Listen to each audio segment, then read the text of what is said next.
Good evening. I would like to call the Thursday, January 26, 2023 receivers meeting with the public to order. Will we all stand for the Pledge of Allegiance? I pledge allegiance to the flag of the United States of America and to the republic for which it stands, one nation, under God, indivisible, with liberty and justice for all.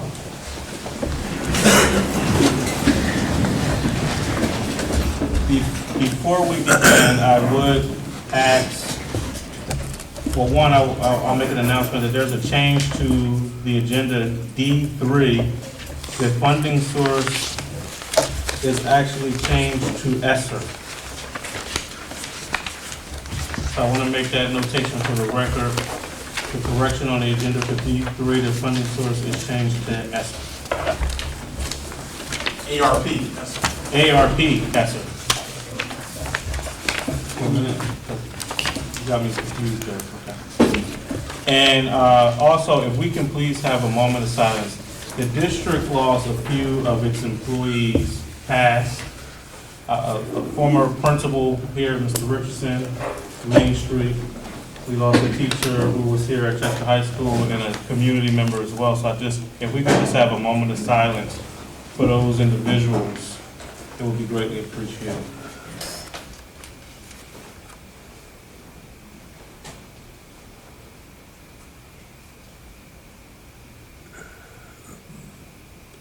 Thank you. Dr. Parkinson, we will move into the superintendent's report. All right, thank you, Stephen. Good evening, school board directors, student board rep, and to all the audience. Good evening.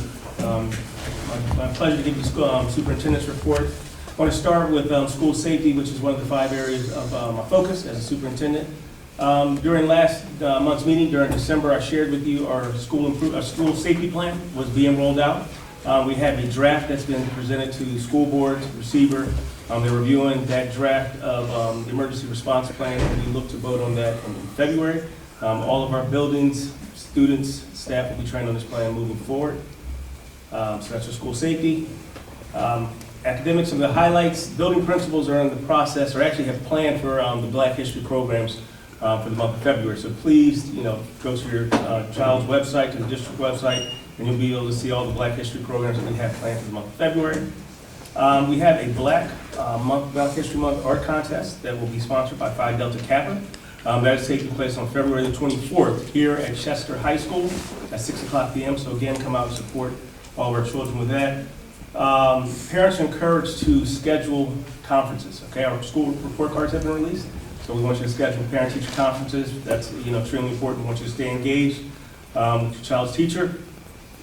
District-wide spelling bee for grades K through 8 will be taking place on February the 9th, and that will also take place here at Chester High School from 5 p.m.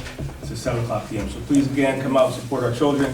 This is a great event. The spelling bee, I don't know if you all were here last year, but it was an amazing event, so please come out and support our children with that. District-wide science fair will happen on February the 23rd here at Chester High School, and that's taking place at 10 o'clock a.m. until 12 o'clock noon. So please come out again.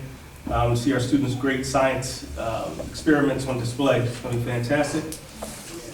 Chester High School will have a college tour, and we want all of our parents, all the students' parents who will be participating on this college tour, all the students, we need you to come out and be a part of the meetings for that.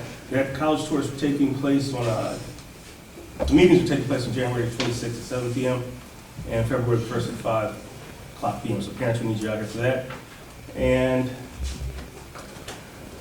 we want to speak to Mass Insight is doing a study for the district focusing on student-parent engagement. So we're asking, all those who have been surveyed to please provide information, some concerns about the district. Please make sure you're out for that. That's the focus on our recovery plan, fixing that. I sent out a message today about our facilities plan upgrade. Need some water. Sorry about that. Been doing a lot of talking today about all these things. But anyway, there was a plan for STEM and CUSD Elementary to move. And what we're doing is we're putting a pause on that, okay? So what we're going to be doing is a 10-year master plan that will be addressing our, the facility changes. So please just be on the lookout for that. And finally, we're focusing on partnerships. The Chester Upland School District Administrative Team will be touring the Chester Communities Clinic, which is located on Widener University campus. So we'll be going out and just looking at all the services that they provide to the community, to the staff, and more to report on that. So, see you next session. All right, thank you, Dr. Parkinson. At this time, we have our student rep from STEM. Good evening, everyone. Good evening. These are my highlights from STEM Academy of the month of January. At the end of December, Mr. Bell set a goal for our school to achieve, improve our math benchmark score by 2 points in both math and reading. If the goal was achieved, students will be invited to a pizza party. 75 students met this goal. Good. Very good. The Mean Girls musical will be presented in a couple months, and our senior directors are doing an amazing job to fund it. On January 25th, our directors hosted a big sale for our seniors, which sold out in about 30 minutes. Every last Wednesday of every month, our counselor, Ms. Hargadon, holds a college and career workshop. On Wednesday, seniors worked on scholarships, which push students to apply to the ones provided and even find new ones that pertain to them. 3 students from STEM Academy, Khalida Ahmed, Elizabeth Asende, and Mimi Mariama Diallo. This program is a great opportunity to get put in a position to meet people of higher stature and establish connection with other kids in the same position as us. That's everything for the month of January. All right, thank you. All right, at this time, we have presentations. Our business manager, Ms. Mosley.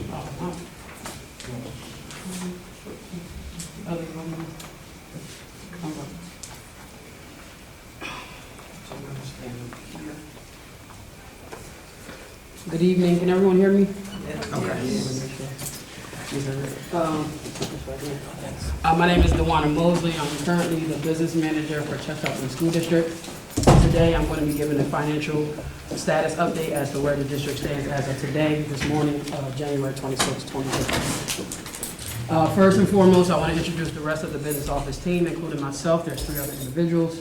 Felicia Carrasco is a procurement specialist. Patrick Okulu is the district's accountant, and Audrey Wimbush is the payroll administrator. Here I reflected just their main daily, day-to-day priorities or duties that they handle. And I did also want to acknowledge Shelley Chapman. She's no longer with the district, but she was the former comptroller who did play a significant role in the progress that the district has made over the last 18 months. So here you just see pictures. I know it's hard to read. Don't worry about that. We're going to dive into it. But August 14th, 2012 was the day Chester Upland School District was actually declared into receivership by the state. Here at the bottom of this slide is a link that is the state website. This information that I'm going to present on the next 2 slides is public knowledge. It's pulled directly from this document, and these I'm going to highlight basically the top 10 reasons that the state felt it was necessary that the district be placed into receivership. You can kind of just click them through. The first being in 2011-2012, the district actually overspent $20 million on its budget. Second reason, the district does not reconcile bank statements, monitor accounts payable, prepare and submit regular financial reports to the elected school board. I am going to read them just in case I know people at home might not be able to see it very clearly. Number 3, the district's elected school board does not insist upon receiving regular financial reports from the district's administrators. The preparation of the district's annual budget is inept as allocations are not fully supported. So basically, the amounts that the district said they were going to pay in the following year, there was no real rhyme or reason to how they came up with that number. And there was instances where the district was not fully capturing everything that is spent on certain line items. Number 5, the district has been unable to attract and maintain highly qualified business administrators essential to validating and sustaining the district's financial integrity. The district has not kept current on bond issue payments. So those are our debt payments. Of course, if you miss a debt payment, we know that affects your credit rating. If your credit rating decreases, it affects your ability to borrow in the future. So the district was not making timely debt payments. Number 7, the district has repeatedly failed to stay current with contractual obligations, vendor invoices, including health insurance premiums, often many months in arrears. Payments for special education services are in arrears. Funny but sad story, I was hired in August of '21. After a week of being here, I started receiving emails that the district's insurance was going to be cut off because they hadn't paid it in months. And I was kind of like, I just got these medical benefits last week, so that was a little unfortunate. So that was just something that the district constantly experienced. You can go ahead. The district lacks a concrete plan to deal with its financial management and operation deficiencies. So again, you know they exist, but there was no actual plan put in place to how the district's going to get out of that hole that existed. And then lastly, the district requested and received numerous advances of its basic education subsidy to cover operational costs. These are just dates from December 2010 to July of 2012. On 9 different occasions, the district requested advances. Just so to give you a little bit more backstory, the district, about 70% of our revenue comes from state subsidies. And those are paid on specific times. So that's our basic education, special education, retirement, Social Security. We receive those every 2 to 3 months depending on the state schedule. So there was instances where the district didn't have money, so they requested money from the state in advance instead of waiting to the date we're supposed to receive it. State still thought that was weird because you're asking me for money to pay bills, but then the bills still weren't paid, so it didn't kind of really make sense. All right? So the primary focus was, the first thing we wanted to do was review that document because we had to determine how did the district actually get here. Again, that was from 2011, 2012. The entire administration team here is fairly new as of July of 21, so we really had to figure out how the district actually got here. In May of 22, when we presented the budget for this year, these were the district's fiscal priorities going into creating the budget that we did for this school year. The first one was to create a budget that reflects realistic and conservative revenues while capturing all of Chester Upland's debt service and expenditures. Again, we wanted to look at everything that the district actually has paid historically and budget for those numbers. And again, also be mindful of our revenue sources. There were times in the past where the revenues in the district were inflated to cover the deficit. Again, when you're submitting a budget to the state, you can't submit a deficit. So there were times where we might have fabricated a little bit so it can balance. The second priority was to control costs through contracts, compliance, and internal controls. Do have to give a major shout out to Dr. Pless and the HR team. This was one of the first years, I believe, the district had contracts across all of our personnel. Again, that was very important because those contracts help set the cost for this year and even next year. As we begin to focus on our budget, we already know what our personnel cost is going to be for the most part, which is the district's second largest expense after charter schools. And then again, update our internal controls to reflect state and federal guidelines. Again, this is a public school district. It's a public school code. It's really black and white. You're either compliant or you're not. Third priority was to prioritize expenditures based off cash flow and cost-effective measures. So again, while other school districts might not have to be as creative, we do. To put it in layman terms, we're a district that's living paycheck to paycheck. And unfortunately, the car transmission seems to kick out almost every other week. That's just the reality that we're dealing with. So again, we have to be extremely creative here. And then we also wanted to, again, prioritize our expenses around our cash flow. Again, most of our revenue comes from state subsidies, which come every 2 or 3 months. So we had to game plan our expenditures around there. So it's kind of like when you know I'm gonna get paid, I'm gonna pay my mortgage, and the next time I get paid, I'm gonna pay my car note. Fourth goal was to develop transparent and quality partnerships with existing and new vendors. Again, for any new vendors coming in, being transparent and honest, this is the district in receivership. We don't have a lot of money, but we do have a lot of responsibility. So giving vendors that, that heads up coming in, that you know what you're dealing with, but also working to reestablish relationships with existing vendors. And then the last one was to enhance revenue sources through municipal and local business support. Again, our expenses are what they are. They do, across the nation, expenses for school districts have been increasing. So we had to figure out how can we obtain revenue sources that the district has never had before, but we're entitled to. So again, it's just trying to be creative. This was our strategic plan. Again, we can't just have a lot of goals without a lot of action behind them. So the priority for myself, I sat down with the business office team. The reason that was really important to me, because again, these are the people that handle the day-to-day. So their input was extremely important. Like, what do you need to make sure you can process things timely? How does it need to be submitted? How does the information, what's the deadlines, what's the cutoffs? That was very important because, like I said, these are the people that are handling the day-to-day. So this was the goals, and shared with, of course, administration, that we came up with was to develop an accounts payable calendar opposing payroll. That was really important. From what I've seen in the past, checks used to kind of be cut almost every other day, every day. Again, paperwork is very easy for paperwork to be missed, for mistakes to happen. So we did implement an accounts payable calendar. We cut checks every 2 weeks, opposite of payroll. Again, those are two of the district's largest expenses. Not a district that can afford to pay the people and pay the vendors 2 days apart. And then we also have a cutoff date where certain information has to be submitted to us. That allows us to review the information, ensure we have all the paperwork, ensure the account codes are right, which is really imperative when it comes to creating the budget to make sure everything is charged where it's supposed to be. Implementing and updated internal controls, again, that's a given. The document that I mentioned is basically a blueprint of what not to do. So again, we just wanted to make sure the district's internal controls reflected what are of state and federal mandates. Proactively meet with stakeholders, building leads, and administrators. So again, not just telling them no. As an administration, the turnover here has been significant. So I think a lot of times you might have staff who fear this is just a new administration coming in with their rules and regulations, as opposed to even focusing on proactively meeting with them and not just telling them how things have to be done, but why they have to be done a certain way. And make sure we're presenting proof of that information as to why it has to be done that way. I'm not making this up. This is state mandated. This is straight from the state's website. Engaging with vendors to provide realistic timelines regarding payments. Again, this is a district in receivership. When I first started, used to receive a lot of phone calls, emails. I've been calling the district, email, and no one responds. Really just focus on establishing relationships. So now when vendors call me and tell me, Ms. Mosley, the district owes us $400,000 when they're going to get paid, and I ask them all at once, because that's not something we really can do sometimes. I can put a little bit on it for you. But again, just really establishing that relationship with them and giving them realistic as to when the district can pay the bills. Importantly, number 5, developing genuine partnerships with the charter schools. What most people may not know, while the district has 2 charter schools that reside within our district, Chester Community Charter and CCSA, the district actually pays 20 different charter schools. So the way charters work, you only have to live in that state. So as long as if they live in our district and go to a charter school in the state, we are obligated to pay tuition for them. Just to give you guys a little bit more understanding about how charters work. So I believe our budget for charter schools this year was $54.9 million.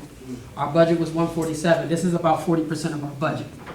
The way charters work, school districts are required to complete what is called a PDE 363 form. This is how you determine the tuition that we're going to pay charter schools.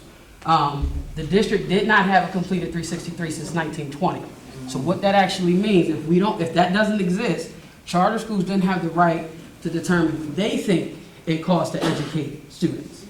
All right, and then if we're not paying those charter schools directly, they have legal right to then contact the state and say, hey, Chester Upland didn't pay us, and this is what we think it costs to educate a student. What is going to happen is the state's going to send them their money before we get ours. So what I told you guys earlier about how our subsidy payments, which is most of our revenue, comes every 2 to 3 months. Now the charter schools are getting their money off the top before we get ours, and we're stuck with having to make it work with whatever we got. So again, developing those relationships with those charter schools have been imperative. Next focus was to create and maintain a daily cash flow spreadsheet that outlines all actual and potential revenue and expenses.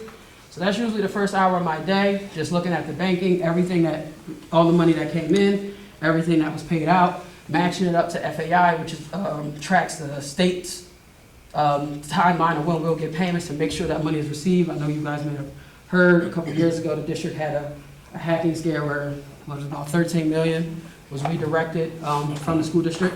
And then the last one is to daily reconcile all fiscal transactions. So every single dollar that's spent in this district is reconciled daily. Within the business office, I can promise you we have probably at least 120 different spreadsheets.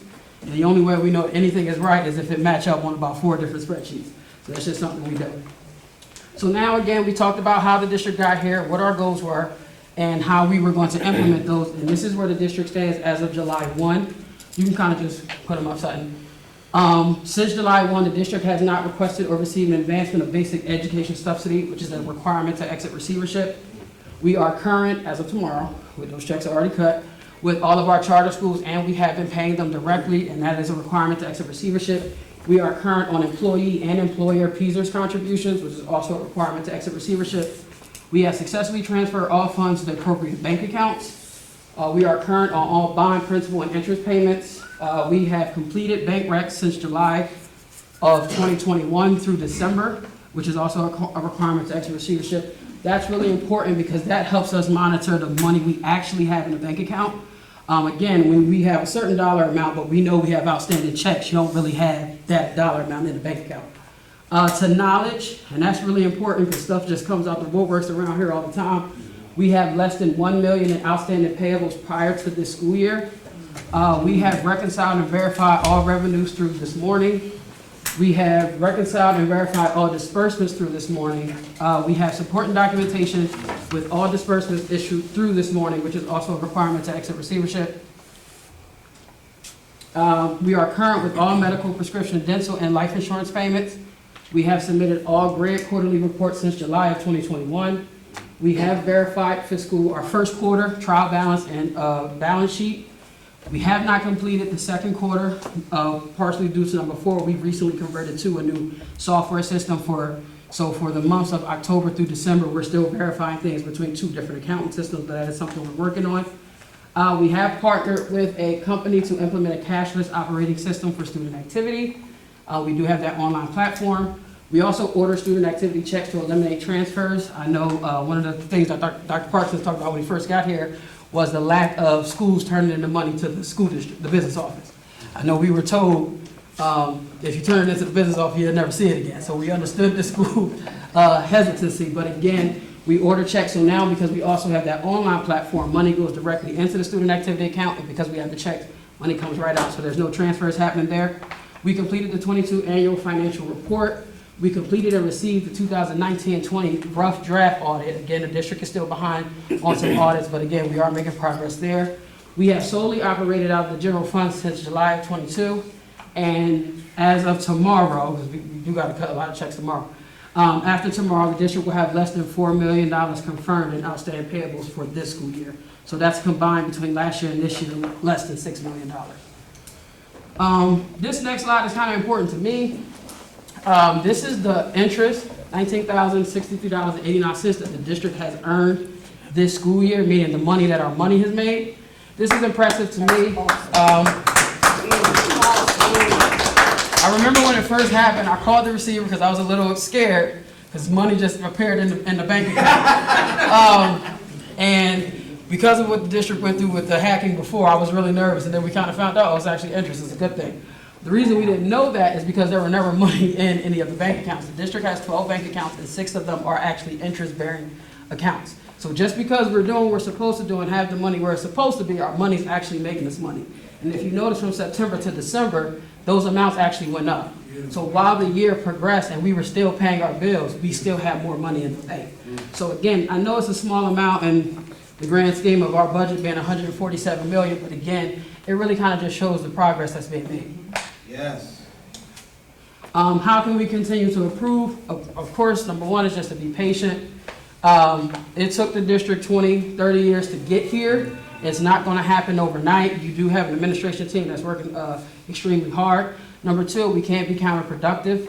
And again, that's district-wide. Like I said, that document that is public knowledge is the blueprint for what we shouldn't do. So again, that has really just been our focus, is let's not do anything that's on that paper, which is the reason the district was placed into receivership. Again, want to give a major kudos to our building leaders and our staff. Again, a new administration coming in, a lot of different rules, regulations. I know it can kind of be frustrating, but the building leaders and the staff, the secretaries have been amazing as far as proactively reaching out to the business office before they're ordering things or placing orders. That has helped us control and manage costs a lot.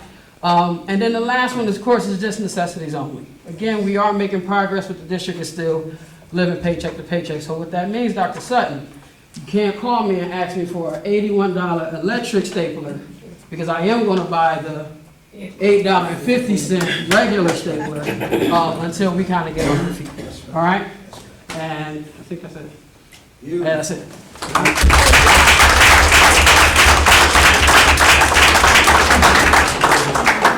Thank you, Ms. Mosley.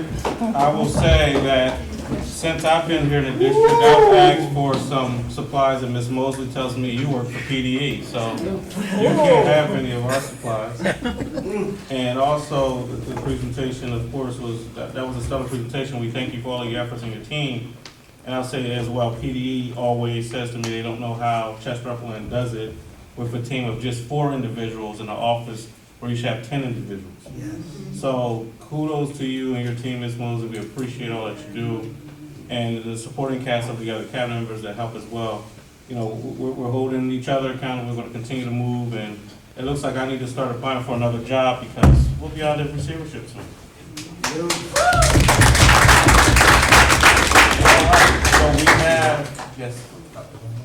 I just want to say thank you to the receiver and Ms. Mosley. You guys are doing a really outstanding job. I remember years ago, the district was projected to be in a $50 million deficit, and to get from there to where we are now, that this shows you that this team is dedicated, committed, and is working hard day in and day out to move this district forward. So I just want to really say on behalf of the board and the parents and the residents, thank you guys so much, and continue to work and continue to move this district forward, because pretty soon we'll be exiting receivership. So we won't need you no more, but keep doing your thing though. Thank you so much. Thank you.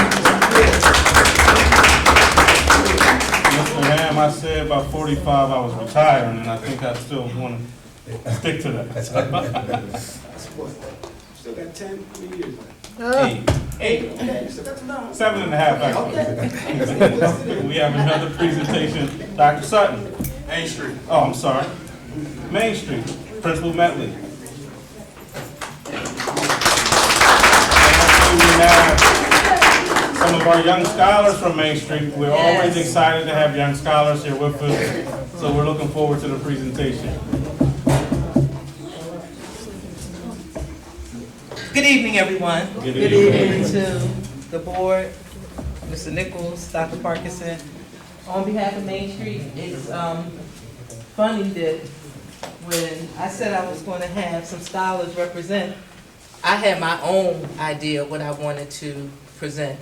But the scholars, along with Ms. Anderson, came up with their own presentation. So what they've done is they're going to do sort of a reader's workshop, but it's also going to be about a science. So they're including both. Do they need the mic? Do you need the mic? Yeah. Yes. Give them the mic.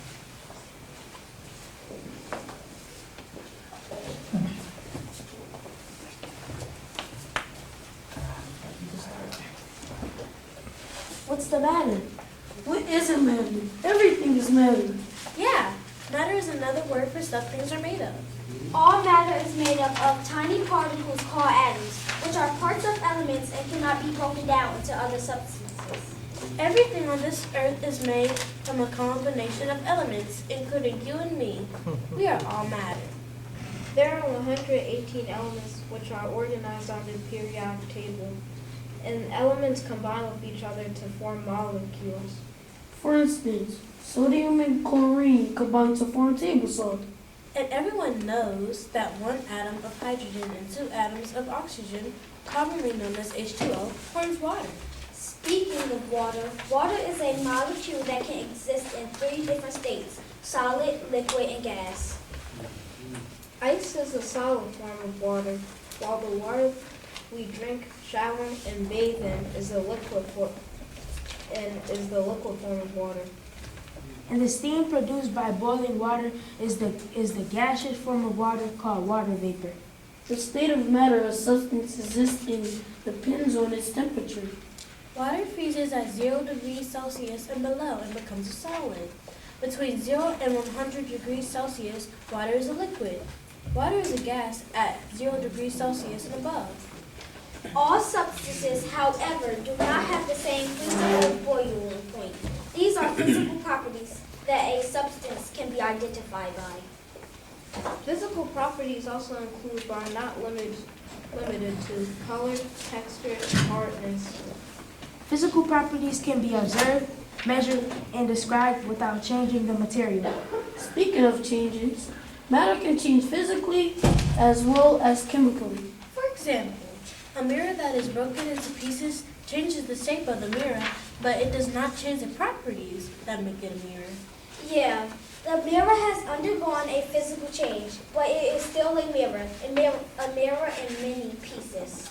A physical change is a change in some properties of matter that does not form a different kind of matter. A chemical change, on the other hand, is a change that produces one or more new substances.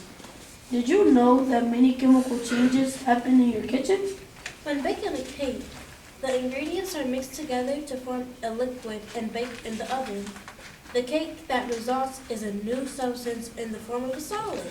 When a chemical change occurs, the particles that make up the original substance rearrange to form a new substance. Rust forms when iron and oxygen combine. Did you all know that the Statue of Liberty's green color is copper oxide? Copper oxide formed when the copper the statue is made of combined with oxygen in the air. Yes, that is an example of a chemical change. Evidence of chemical changes may include the release of heat or light, a change in color, a new smell, gas bubbles, or the formation of a solid. Oh wow, the Statue of Liberty is made of copper, which is a brownish orange color, and now it is green. That change in color is evidence that a chemical change has taken place.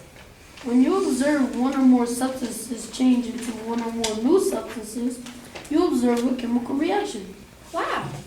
So the next time you bake a cake, find a green penny, or see a rusty metal, think about the chemical reaction that has changed its place. Yeah, and it all starts with the elements of the periodic table, the stuff that everything is made of. So that's matter.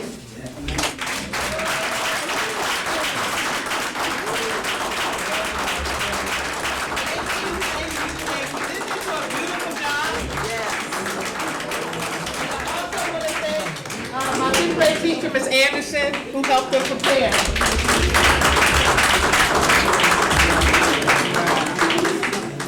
So at this time, I'm going to go through a quick slideshow. I'm going to go through it quick in the interest of time. Just to let you know the state of Main Street. Our accomplishments. First, I have the vision of Main Street and the mission. The mission of Main Street is to cultivate the intellect, foster the character, and ignite the imagination of our children so they can become leaders who choose their own futures in college and beyond. Just today, when they decided to come up with this presentation, because I'm telling you, I did not want to do science because Dr. Green did science last time. But when students come to you, we want to cultivate them as leaders. We have to begin to listen to what they say so that they can begin to trust us, and that's how they become leaders. Our mission: the staff will work to ensure that all students achieve at high academic levels by willingly and professionally using innovative approaches to teaching by meeting the needs of all students based on individual performance.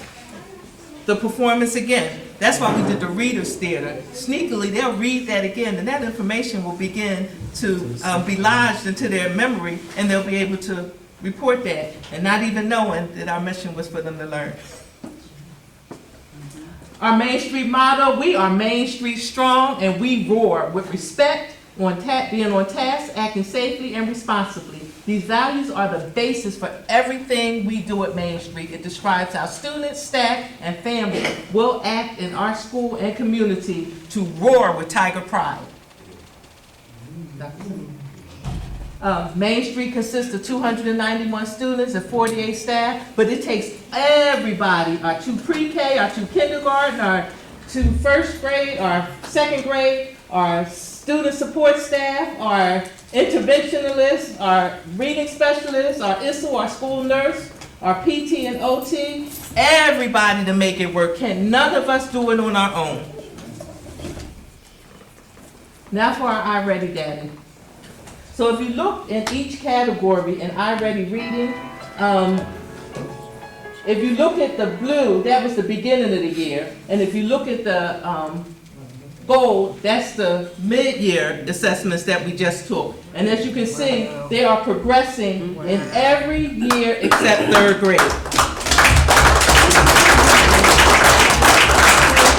And I will get back to some of the interventions we're going to use for 3rd grade.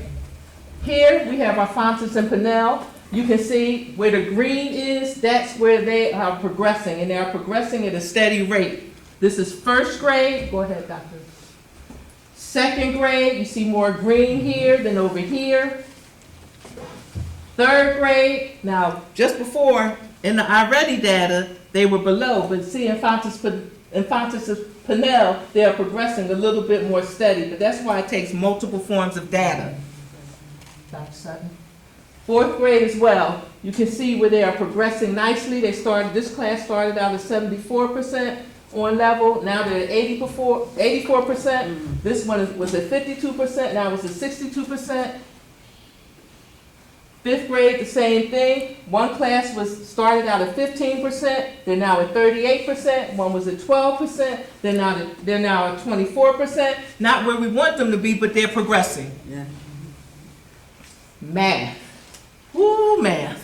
So math at the beginning of the year, we started out kind of slow, and if you see in all grade levels, they progressed. Third grade didn't have anybody, second grade didn't have, first and second didn't have anybody on level at first, but you see where they are now. Third grade is progressing, they just did not progress enough to make this chart. So what are we doing with third grade? In third grade, we're implementing more small group instruction. They have a co-teaching model in that classroom, and now we have an interventionist that is going to focus on math within the third grade. And not only that, myself, my reading specialist, the interventionist, and my instructional teacher leader are going to go in to do more data meetings with third grade, so we can have a more steady, a more consistent meeting with them and the students, so we can see exactly what it is we need, where the problem lies, because what we see in the classroom, curriculum-wise, is not meshing with what we see here. Our school awards and recognitions, this is our house, this is our PBIS. We break our students up in houses, like Harry Potter-wise. So we have the blue house, the red house, the green house, and the yellow house. Each house consists of students, because we work in inclusivity. And each house is represented of staff and students from pre-K all the way up to 5th grade are represented in each house. And they get points according to what they're doing. The students can earn points, and then the houses with the most points get prizes. We also have our Tiger of the Month. Each month, Tiger of the Month. Teachers, staff submit names. Then we have our PBIS Spirit Days. That was our hat day, our Spirit Day, our pajama day. Tomorrow we will have our Eagle Spirit Day. Go Birds! Now this is one of my biggest accomplishments, our Main Street Safety Patrol. What we did is we took our 5th grade students and we gave them safety belts, and if you come by in the morning, they are out guiding the traffic. They are walking our little ones to class. They are escorting at the end of the day our our little ones on the bus, our artistic support students on the bus, and it has really improved their behavior and classroom skills. We just concluded our spelling bee. Our students were very excited about our spelling bee. And again, some of those scores you see are not a reflection of the excitement they have. I had students upset when they didn't make it to the next round. I had a parent come to me, why did my student make it to the next round? But that's the kind of excitement we want. We want you to invest in your students' education. We want you to come find out if your child is coming home and saying something didn't work right. Come see me, I want that. Fun with math. Our students like to work together. They use manipulatives, they grab together. But this is another point.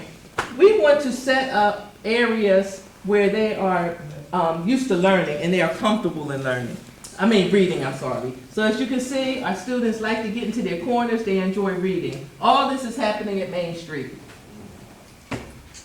And this is our autistic support class when they went to the Adventure Aquarium. So it takes all of these things to keep our students interested so that they will want to continue to come to school and continue to want to learn. So that's our Main Street presentation. I thank you.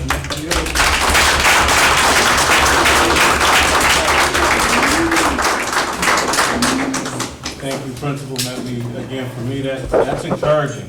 And I applaud you, the students and scholars at Main Street and your staff, because slow and steady wins the race. And the fact that we can see that we're making progress, that's encouraging. Amen. And I appreciate it. Thank you. Right, at this time, any more presentations, Dr. Sutton? No, sir. He's the presentation boss. All right, at this time, I will approve the minutes from the December 20th meeting, 2022. The meeting minutes from December 20th, 2022 are hereby approved. And at this point, if any, we'll let our students and parents exit. And I see the sign-in sheet for public comment on action items only is coming up. Thank you. So at this time, we'll have public comment on action items only. We have Mr. Lawrence Ham, 37 West 8th Street. Nothing on action items. Okay. Keep doing a good job. Thank you. Ms. Denise Mosley, folio number 491101700300.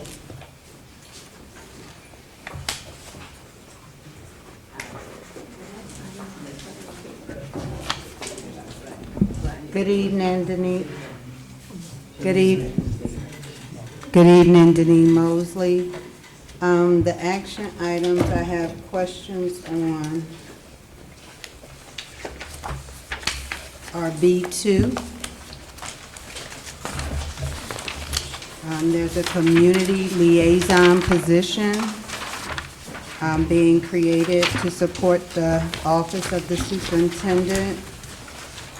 Can I have more information about what that position is and why it's being added, since it wasn't a budgeted item?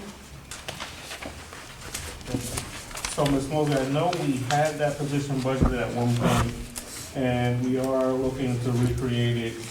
The community liaison to support the entire district to address some of the issues that we're facing, primarily that happen outside of school, so we can kind of get a gauge on some things to make a safe environment for students. We are in the process of talking with the district attorney's office, PCCD, and other entities about funding that particular position. It's not filled yet, of course, it's just been created. The district attorney has committed to partially fund. We received a $50,000 grant to do like the Safe Quarters program, and there is dollars still allocated for us to do something.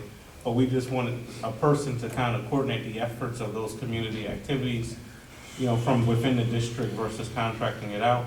But I'm going to go on the record and say that one thing that I've said to Dr. Parkinson and I'm committed to do is to make sure that this doesn't come from our general fund right now, and of course it is.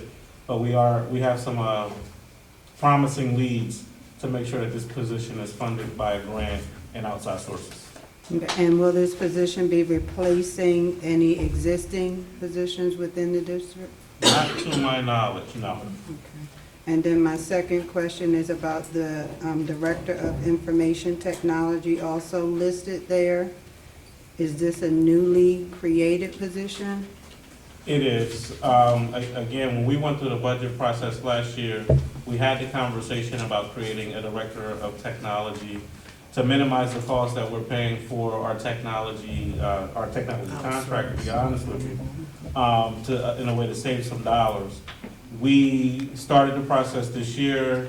There is a plan that, at least I and the superintendent have in place to say, listen, we know that at this point we're probably transparent, we're over budget at this point, and that line item because we were supposed to cut it in half. So when this individual comes in, most certainly, we're looking at probably a July 1 start date so that we can budget for, the appropriate way. But we wanted to kind of start the process now so we can have things up and running as we transition from contract services to an employee to have more controls, for lack of a better term. Okay, so some of the technology contracts Will support this. Some of the contractors that we have in technology then will be eliminated Correct. when this position, okay, Correct. thank you. You're welcome. Ms. A. Jane Arnold, 2601 McCary Street, action items. Thank you. Thank you so very much. My first question has to do with item A1. The question specifically is, when will the Clipper Cafe open permanently? I thought we had a soft opening some time ago, and I was very excited about that. I would love for the cafe to open permanently. A3 through 9, there are some items regarding special ed cases, I'm thinking, and I'm asking, I don't know if this is possible, is there such a thing as an audit for special ed? I get very concerned when I see these number of cases increasing, and I would trust that an audit could probably survey what is going on and perhaps give some suggestions for corrections. Then there is A11 through, I think, maybe 13, where there are some conferences.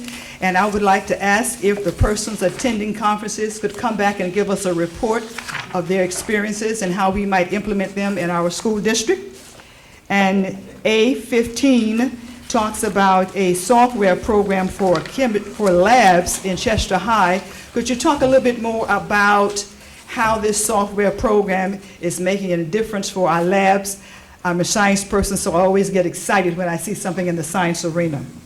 On the personnel agenda, I see 9, I think, resignations.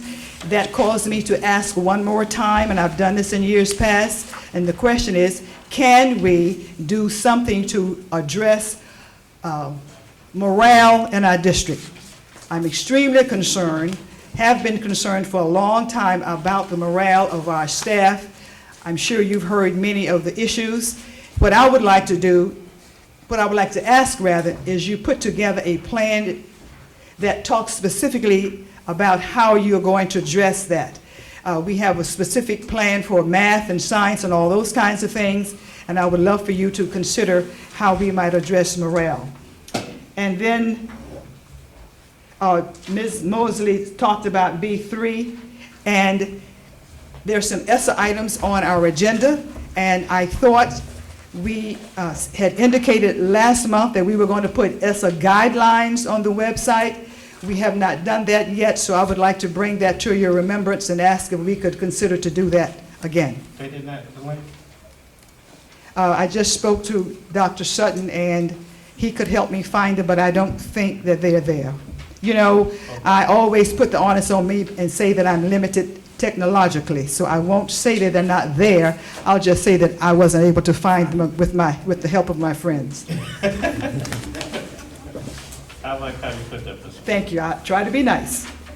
All right, Clipper Cafe, you have an update? Yep, Clipper Cafe, we just submitted some paperwork to the Department of Health. We had to, get our safe hands and everything up and running. So the plan is still to open Clipper Cafe in the coming weeks. We did have a soft opening, so we just paid $47 that we had to get the certification. So once it's approved, we'll be moving forward. And Ms. Arnold, your comments are similar to mine about the conferences having individuals come back and present the information. So that is something that, I would like to see as well, that we most certainly can show publicly. I don't have an issue with that at all. The special ed audit, I'm glad you brought that up. We had a meeting with PDE recently, and PDE now is giving us some special attention to assist with that, as I guess they didn't realize that we still had as many students that were classified as special ed. So they have a particular person that's going to be dedicated to Chester Upland to assist us with some things, to look at how we most certainly can address that from an audit standpoint, and even doing some more things around it. So we'll report more on that as it comes about. And I believe that's also going to be included in the updated Mass Insight report. Yes.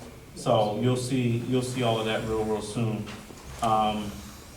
The ESSER link, I'm going to make sure that I'll make sure that's up. I won't, because I'm not good with the website, and I'll admit our website is very difficult to navigate. We just had that meeting, and I continuously said, if even Dr. Parkland said he was just on it and he couldn't find something, that's a problem, because we should be able to go. I have an 89-year-old cousin who watches this on Channel 8 and tries to go to the website to get information, and he called me and said, I can't find something. And I try to do everything for my cousin Jimmy. So we have to fix the website. Well, not just from the fall residents.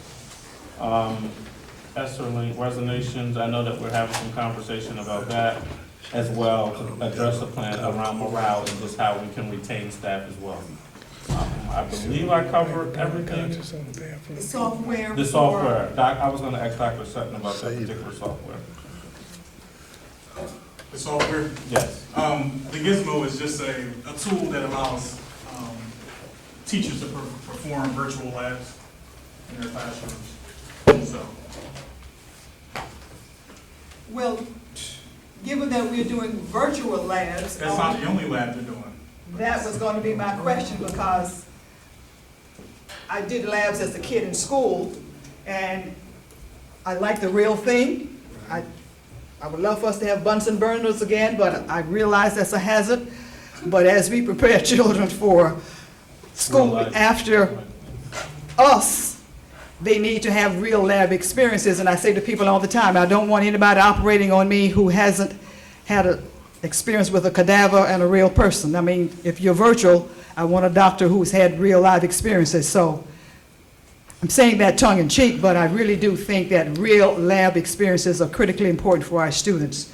So however we can get those up and running, you know, I don't have to say that to you. There's simply a great advantage for our children. I agree. Thank you, Ms. Arnold. I can't see that. Oh, student rep, you had a question? No, you took care of the one about resignations. She gave a report of her PowerPoint, yeah. I'm sorry, Ms. Arnold? No, you took care of it. Okay, thank you. It looks like we have,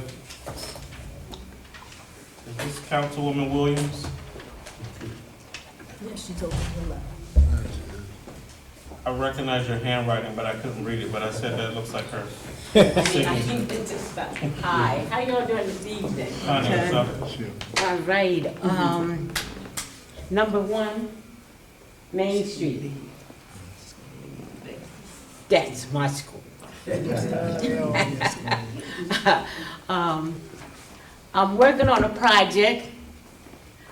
I need Dr. Parkinson. I'm coming to bring you a special invitation. Councilwoman, you got And it. the receiver, I'm bringing you a special invitation. This will be the first one in Delaware County.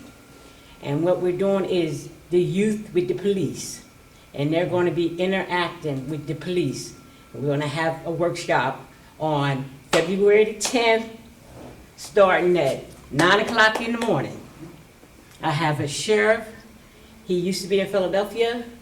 He put this program together, and we want to bring it here to the city of Chester, and we would like for you to be with us that morning. Thank you. Thank you, Councilwoman. We'll let Ms. Williams know. She'll get it on the books. I do think I have a 10 a.m. on February the 10th. I just booked this morning, but, you know, we'll make it work. All right. So if there are no other public comment, I'll move on to the education agenda. At this time, I hereby approve action items A1 through A16. A1 through A16 are hereby approved. Moving on to the personnel agenda. At this time, I hereby approve action items B1 through B2. Action items B1 through B2 are hereby approved. Moving on to the business agenda. At this time, I hereby approve action items C1 through C7. Action items C1 through C7 are hereby approved. Moving on to the ESSER agenda. At this time, I hereby approve action items D1 through D4. Action items D1 through D4 are hereby approved. Moving on to the policy agenda. At this time, I hereby approve action items E1 through E14. Action items E1 through E14 are hereby approved. At this time, again, based off of the sign-in sheet, public comment on general public comment, we have Mr. Lawrence Hammond.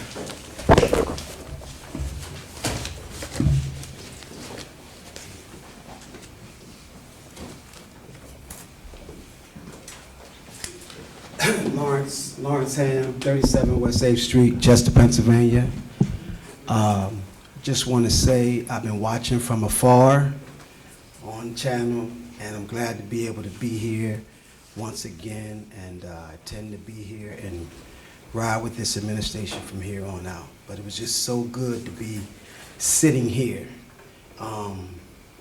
feeling what I'm feeling, seeing what has been done. And to Ms. Mosley, Ms. Mosley, don't y'all let her go nowhere. So when I go to give her a raise, don't say anything. Say what? Give it to her. Give her what she need. All right? I'm serious. I mean, she took me down memory lane. 2012. Remember, I was away from this district a long time. My son graduated in 2006. I just got back involved 2022, 23, whatever, a couple years ago. And I'm here for the duration. What she went through, I lived through, I saw it. That's why y'all being new, it's not all on y'all. But to see the growth, what I witnessed at a board meeting here at Chester Up There School District for as long as I've been serving, the accountability, it just warms me. And I know we're on the right track. I know we're on the right track. I know we got difficulties. I'm here volunteering. I got an initiative called Fathers for Life. It's tough for me getting numbers to come in and help. I can only come in here on Tuesdays and Thursdays now because I can't sacrifice every day. We're trying to get it up and going. But I know the frustrations that exist. We know. But what I feel today and what I've witnessed and what I see, I'm just excited. And I just want to say to all out there, everything on that item agenda, again, I wish it all went right to the kids. But I know positions have to go. It's a lot of money involved, the whole nine. But in the betterment of the children, in which I believe y'all are acting under, make sure it reaches directly as possible to those kids. What we do, what we transfer. We want to save money. Again, I'm not against administrators traveling. Put $2,000 in somebody else's pocket. It's a vacation. You're going to learn. I know you educators got to go. They're going to come back and explain it to you. That's fine. But does it have to be approved? Mr. Nichols, you can cut wherever you want to cut. That's where you're sitting at. And you're doing a great job. You're doing a great job. Thank you. You really are. And I'm just elated. And I'm here to serve. And one of them positions come up after you leave on the board, Mr. Receiver, that's where I would like to sit. One of y'all said, I ain't coming after y'all be no president or nothing, but just to have one vote as a member of the board of our children, to know that my one vote is going towards the betterment of our children, which I've lived here, I'm gonna die here, the whole nine. I ain't got to go nowhere but to visit. So I just want to applaud this day, this moment, again, the issues, let's keep working on them, but we got bigger, but that number, that money problem, that's it. And the Alumni Association, I'm throwing that out there again. Let that become a revenue stream. Remember what we talked about? Okay, we got to create revenue streams. If it's $100,000, it's going to help. You understand? We can raise $100,000 from the alumni that's got seed pride. Let's get the numbers together, put some money together. Get some seed money, let's go. All right, y'all? But I applaud everybody. Applaud y'all. Thank you, Mr.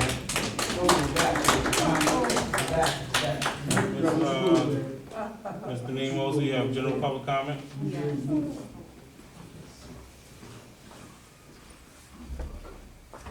Good evening again. I wanted to ask, when is our state required testing period? Have we entered that yet for this school year?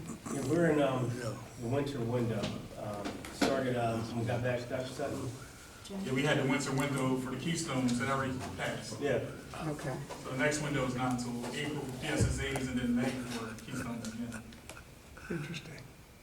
And the test that we just took in January, when will we have that information? When will that be publicized? So that's closer to the end of the school year. End of the school year? Okay. And then also, I still have concern with the number of teacher vacancies that are listed on the website. And I'm asking, are we doing anything as far as hiring events or job fairs for certified teachers to help with the vacancies? Also, again, that we have 9 resignations on the agenda, so also retention is also a concern. And I wonder, are we doing exit interviews when people are leaving? So we're asking those types of questions. And what are we doing with that data if we are collecting it? Because I've seen us do many things as far as salaries and bonuses. So it's not just a money issue. I really do feel like we need to really drill down and look at what's happening as far as staffing and retention, because that appears to be an issue ongoing. And my last question, and then I have a comment, is do we have an estimate number of the number of seniors for the 2023 graduating class at this time, since we're at the midpoint year of the school year? Do we know the number of seniors? And if we know the number of seniors that are not on target to graduate, since we are at the midpoint of the year? So if we don't yet have the information, if we can start pulling that information so that we can make sure that those that are at risk, that we have a plan to get them there before June. And my last comment is I do want to thank our board members, Ms. Betty McLaren, Ms. Tyra Quayle, as well as our principals, Principal Medley, Principal Ferguson, and our guidance counselor, Ms. Nicola Thompson, for attending session 1 of the Parent University Financial Workshop Series that was held at Edgemont Scholars Academy. Session 2 and 3 will take place on February 7th and 9th at 6 p.m. at Edgemont Scholars, and we're partnering with PNC. Thank you so much for coming out and supporting us. Thank Ms. you. Mosley, how many parents came out today? We had about 15.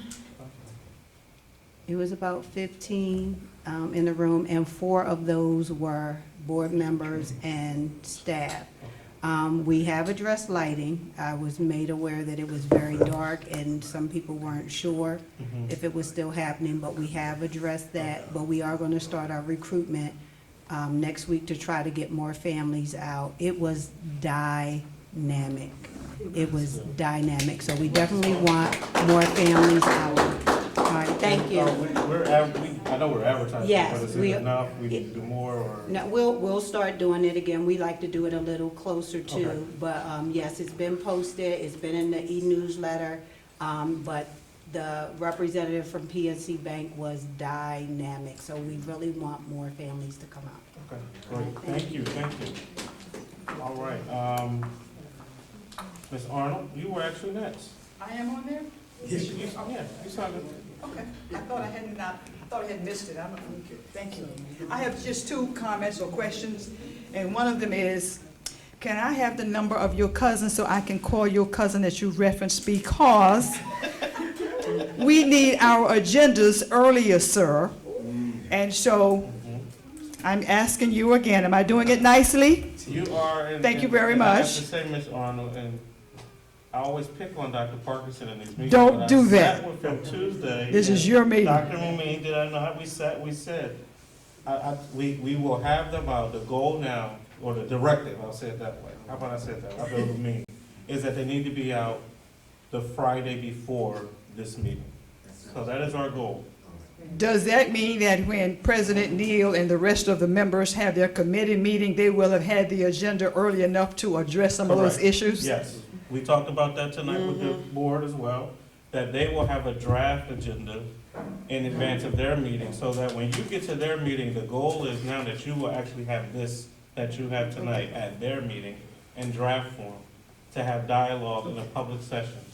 And then once everything is everything and everyone makes their recommendations. I don't review this, Ms. Arnold, until after the board had their public meeting. My thing is to have my thing done that Friday so that it's posted by close of business that Friday and on the website. Okay, because I've called President Neal a couple of times. I think I was in Florida one time and gave her a hard time because I couldn't find the agenda and all of that. So thank you We're working for on it. taking her off of that hot spot. Okay. The other thing is a little bit more difficult maybe. And I am wondering, sir, about your job description as receiver. I asked this of previous receivers and they told me they didn't know their job description. So I will accept. Anyway, my question has to do with the oversight of our charters. We just met about that as well. I did not talk to anybody on this committee, so please. No, you did know because we yeah. literally were in executive session talking about it Okay. and it came right out. I didn't Unless talk- they text you, I don't know. Yeah. What I'm asking, I guess is what they ask, I shouldn't say that because I don't know if you've done it or not. When will the public be able to see a comprehensive review of the charters based on the findings that you were able to uncover in looking at our charters? I think I said that right. You did, and I understood the question, and we're formalizing a plan, not only for me to go, but Dr. Parkinson, along with some board members, to do an extensive review. I can't say it. I can't say that, the other thing. But something is coming very, very soon. Okay. Now, do we have to call your cousin on that one? I'll give you his number. All right. Then, I guess Councilwoman Williams was the only other person that had public comment, and I think she gave hers. If there is no more public comment, we thank you for coming out tonight. We look forward to seeing you again next month. There are a lot of things coming up. Please follow us on Facebook, Instagram, check out our website. We thank all of our students for coming out tonight. Principal Medley did a beautiful job this evening. Ms. Mosley, you did a magnificent job this evening. And I thank all of the cabinet members. Dr. Sutton, you always rock that presentation screen real well. Kudos to you. Again, we thank you for everything, and this meeting is hereby adjourned.